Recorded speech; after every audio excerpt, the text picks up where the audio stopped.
इस सूत्र विच बड़े पते की गल है। हाँ प्रभु, मैं राह नूं देखदा हाँ। इस दा आधार दलदल विच है। इस दा सिखर नरमान दे दिब ते गौरवमई प्रकाश नाल भरिया होया है, जिवें कि तुसीं कदे कमल नूं पैदा हुंदिआं देखिआ होवेगा।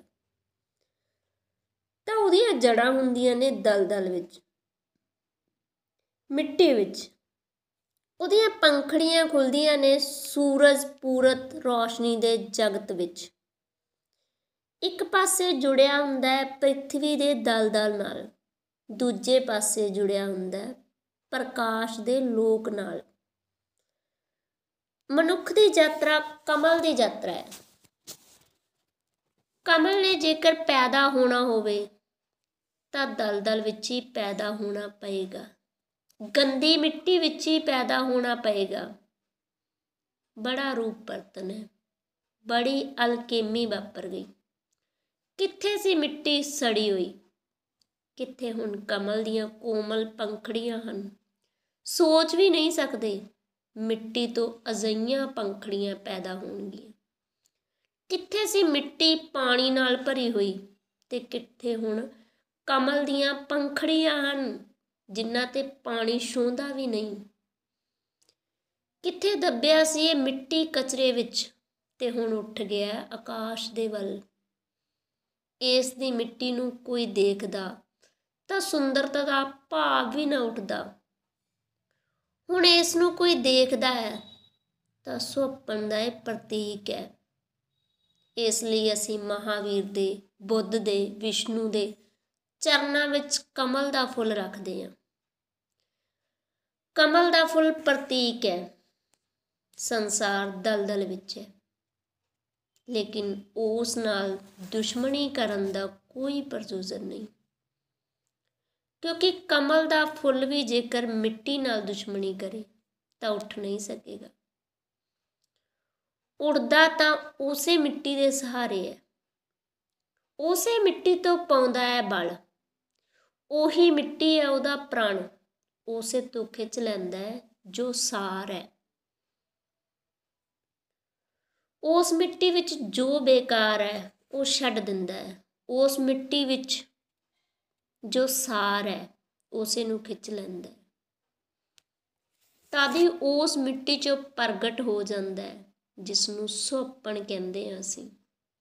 सब कचरा हट जांदा है, सब व्यर्थ छुट जाता है।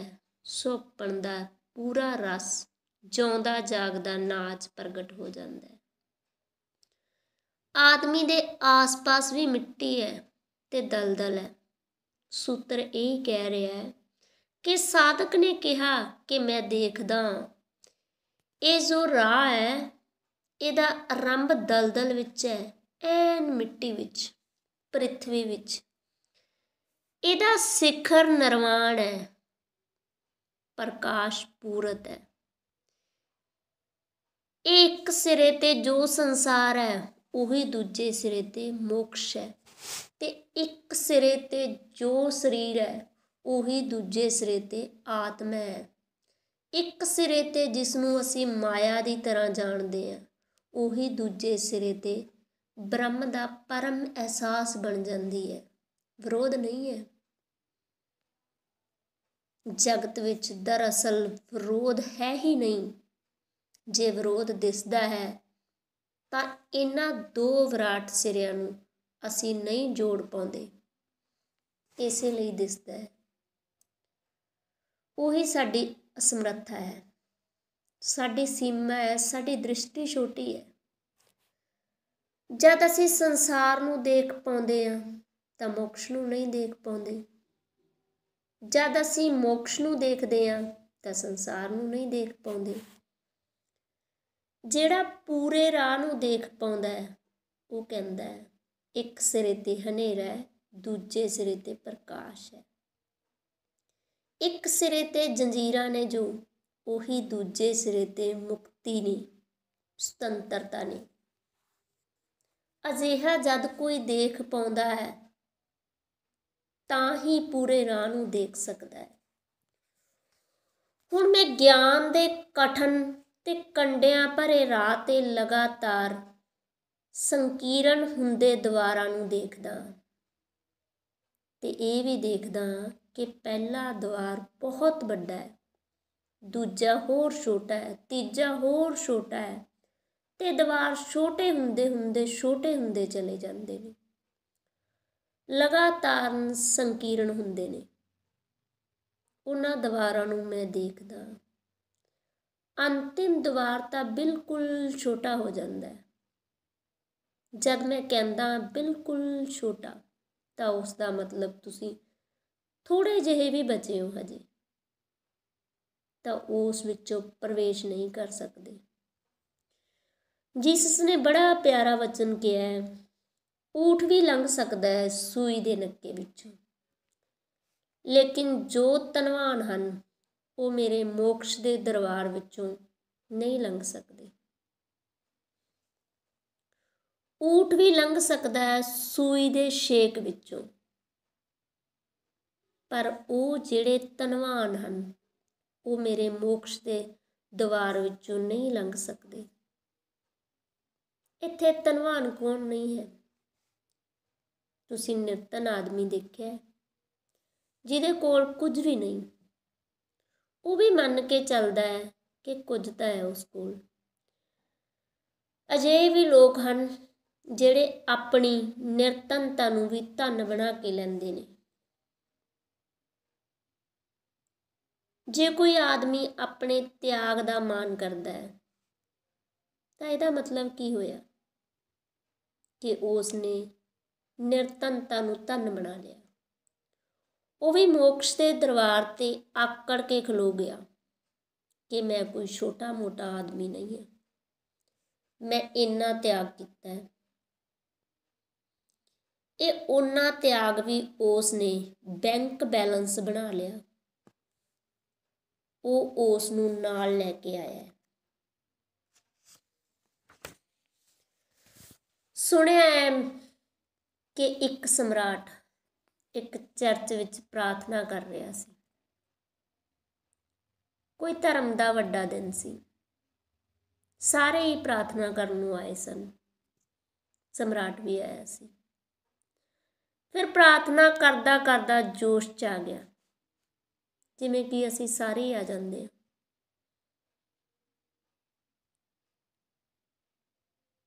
ਫਿਰ ਉਹ ਜ਼ਿਆਦਾ ਗੱਲਾਂ ਕਹਿਣ ਲੱਗਿਆ। ਉਹ ਇੱਥੋਂ ਤੱਕ ਬੋਲ ਗਿਆ ਕਿ ਹੇ ਪ੍ਰਭੂ, ਮੈਂ ਤੇਰੇ ਚਰਨਾਂ ਵਿੱਚ ਨਗੂਣੀ ਤੋਂ ਨਗੂਣੀ ਧੂੜ ਹਾਂ, ਮੈਂ ਨਾ ਕੁਝ ਹਾਂ, ਮੈਂ ਕੁਝ ਵੀ ਨਹੀਂ ਹਾਂ।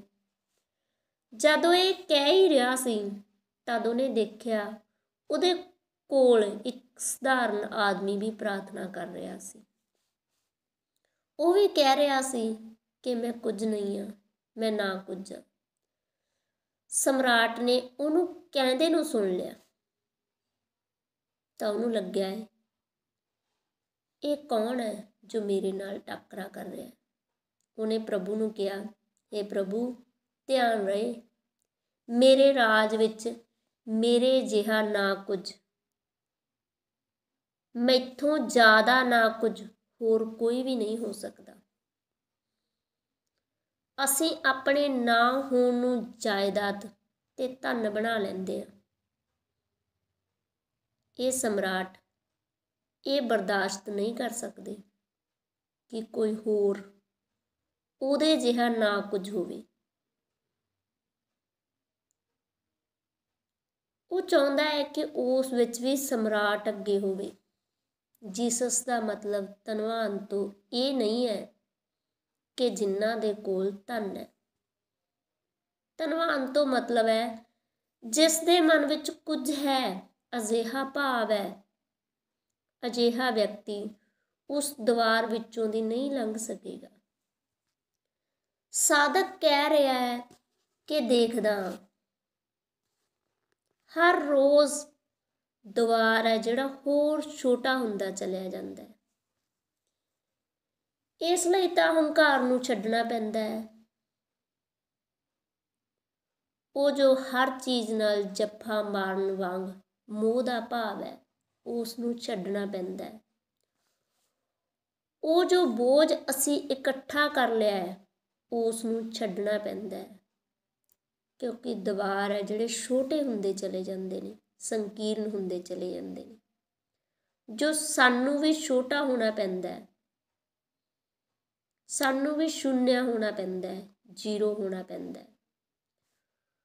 ਉਸ 'ਚੋਂ ਤਾਂ ਸਿਰਫ ਉਹੀ ਲੰਘ ਪਾਉਂਦਾ ਹੈ ਜੋ ਜ਼ੀਰੋ ਹੈ, ਸ਼ੂਨਿਆ ਹੈ। ਅੰਤਿਮ ਦੀਵਾਰ ਹੈ ਹੀ ਨਹੀਂ ਹੈ। ਜੇ ਅਸੀਂ ਇਉਂ ਆਖੀਏ, ਕਿਉਂਕਿ ਦੀਵਾਰ ਕਿਵੇਂ ਕੰਧ ਹੈ, ਉਸ ਵਿੱਚੋਂ ਦੀ ਤਾਂ ਉਹੀ ਲੰਘ ਪਾਉਂਦਾ ਹੈ ਜੋ ਬਿਲਕੁਲ ਸ਼ੂਨਿਆ ਹੈ। ਫਿਰ ਉਸ ਨੂੰ ਕੰਧ ਵੀ ਨਹੀਂ ਰੋਕ ਸਕਦੀ। ਉਹ ਲਾਨੂ ਤਿੱਬਤੀ ਭਾਸ਼ਾ ਦਾ ਸ਼ਬਦ ਹੈ। ਉਸ ਦਾ ਅਰਥ ਹੈ ਸ਼ਿਸ਼। ਲੇਕਿਨ ਸਿਰਫ ਸ਼ਿਸ਼ ਨਹੀਂ। ਇਸ ਲਈ ਬਲਾਵਸਟਕੀ ਨੇ ਲਾਨੂ ਦਾ ਉਪਯੋਗ ਕੀਤਾ ਹੈ। ਜਿਵੇਂ ਦੁਨੀਆ ਦੀ ਕਿਸੇ ਭਾਸ਼ਾ ਵਿੱਚ ਗੁਰੂ ਵਰਗਾ ਸ਼ਬਦ ਨਹੀਂ, ਉਹੋ ਜਿਹਾ ਸ਼ਬਦ ਹੀ ਲਾਨੂ ਹੈ। ਟੀਚਰ, ਮਾਸਟਰ ਵਗੈਰਾ ਗੁਰੂ ਦੀ ਮਹਿਮਾ ਨੂੰ ਨਹੀਂ ਉੱਪੜਦੇ। ਇਹਨਾਂ ਤੋਂ ਪਤਾ ਲੱਗਦਾ ਹੈ ਜਿਸ ਕੋਲ ਅਸੀਂ ਕੁਝ ਸਿੱਖਿਆ ਹੈ। ਗੁਰੂ ਤੋਂ ਪਤਾ ਲੱਗਦਾ ਹੈ ਜਿਸ ਦੇ ਅਸੀਂ ਕੁਝ ਹੋਏ ਹਾਂ, ਜਿਸ ਦੇ ਜ਼ਰੀਏ ਅਸੀਂ ਕੁਝ ਹੋਏ ਹਾਂ, ਸਿੱਖਿਆ ਨਹੀਂ ਹੈ।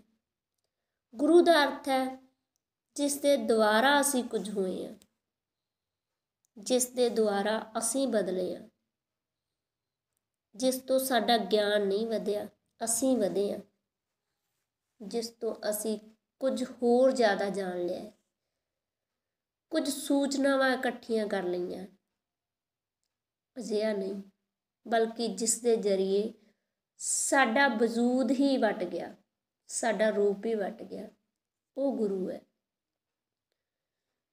ਜਿਸ ਤੋਂ ਸਾਨੂੰ ਨਵਾਂ ਜਨਮ ਮਿਲਿਆ ਹੈ। ਗੁਰੂ ਜਿਹਾ ਸ਼ਬਦ ਦੁਨੀਆ ਦੀ ਕਿਸੇ ਭਾਸ਼ਾ ਵਿੱਚ ਨਹੀਂ। ਲਾਨੂ ਜਿਹਾ ਸ਼ਬਦ ਵੀ ਨਹੀਂ ਦੁਨੀਆ ਦੀ ਕਿਸੇ ਭਾਸ਼ਾ ਵਿੱਚ। ਲਾਨੂ ਦਾ ਮਤਲਬ ਹੁੰਦਾ ਹੈ ਸ਼ਿਸ਼, ਉਵੇਂ ਹੀ ਜਿਵੇਂ ਗੁਰੂ ਦਾ ਮਤਲਬ ਹੁੰਦਾ ਹੈ ਅਧਿਆਪਕ। ਜਿਵੇਂ ਗੁਰੂ ਵਿੱਚ ਇੱਕ ਮਹਿਮਾ ਹੈ, ਇੱਕ ਉੱਚਤਾ ਹੈ, ਵਜੂਦ ਦਾ ਰੂਪ ਪਰਤਾਉਣ ਦੀ, ਉਵੇਂ ਹੀ ਲਾਨੂ ਵਿੱਚ ਹੈ। ਲਾਨੂ ਦਾ ਮਤਲਬ ਹੈ ਜੋ ਹੁਣ ਮਿਟਣ ਨੂੰ ਰਾਜ਼ੀ ਹੈ। ਅਜਿਹਾ ਸ਼ਿਸ਼ ਜਿਹੜਾ ਸਿੱਖਣ ਨਹੀਂ ਆਇਆ, ਜਿਹੜਾ ਮਿਟਣ ਆਇਆ। ਅਜਿਹਾ ਮਹਿਜ਼ ਜਿਹੜਾ ਗਿਆਨ ਇਕੱਠਾ ਕਰਨ ਨਹੀਂ ਆਇਆ, ਜਿਹੜਾ ਆਪਣੇ ਆਪ ਨੂੰ ਬਦਲਣ ਆਇਆ, ਜਿਹੜਾ ਹਰ ਗੱਲ ਦੇ ਲਈ ਰਾਜ਼ੀ ਹੈ। ਉਸ ਨੂੰ ਗੁਰੂ ਕਹੇ ਕਿ ਤੂੰ ਪਹਾੜ ਤੋਂ ਕੁੱਦ ਜਾ ਤਾਂ ਕੁੱਦ ਜਾਏਗਾ। ਉਹ ਇਹ ਨਹੀਂ ਪੁੱਛੇਗਾ ਕਿਉਂ। ਸ਼ਿਸ਼ ਪੁੱਛ ਸਕਦਾ ਹੈ ਕਿਉਂ, ਕਿਉਂਕਿ ਉਹ ਸਿੱਖਣ ਆਇਆ ਹੈ। ਲਾਨੂ ਦਾ ਅਰਥ ਹੈ ਜਿਸ ਨੇ ਆਪੇ ਨੂੰ ਪੂਰੀ ਤਰ੍ਹਾਂ ਸਮਰਪਿਤ ਕਰ ਦਿੱਤਾ। ਕੀ, ਕਿਉਂ ਹੋਰ ਸਵਾਲ ਜਿਸ ਦੇ ਮਨ ਵਿੱਚ ਨਹੀਂ ਰਹੇ, ਜੋ ਨਿਰਪ੍ਰਸ਼ਨ ਹੋ ਕੇ ਗੁਰੂ ਦੇ ਚਰਨਾਂ ਵਿੱਚ ਆ ਗਿਆ। ਗੁਰੂ ਜੋ ਕਹੇਗਾ ਉਵੇਂ ਹੀ ਕਰੇਗਾ। ਉਸ ਨੇ ਜੋ ਨਰਕ ਵਿੱਚ ਵੀ ਪਹੁੰਚ ਜਾਵੇ ਤਾਂ ਇਹ ਨਹੀਂ ਪੁੱਛੇਗਾ ਕਿਉਂ। ਉਹ ਨਹੀਂ ਪੁੱਛੇਗਾ, ਪੁੱਛਣ ਦੀ ਗੱਲ ਹੀ ਉਹਨੇ ਛੱਡ ਦਿੱਤੀ। ਇਸੇ ਲਈ ਬਲਾਵਸਟਕੀ ਨੇ ਤਿੱਬਤੀ ਸ਼ਬਦ ਲਾਨੂ ਦੀ ਵਰਤੋਂ ਕੀਤੀ ਹੈ। ਉਹ ਲਾਨੂ, ਤੂੰ ਠੀਕ ਦੇਖਦਾ ਹੈ, ਇਹ ਦੀਵਾਰ ਮੁਮਕੱਛੂ ਨੂੰ ਨਦੀ ਦੇ ਪਾਰ ਦੂਜੇ ਕੰਢੇ ਨਿਰਵਾਣ ਵਿੱਚ ਪਹੁੰਚਾ ਦਿੰਦੇ ਹਨ।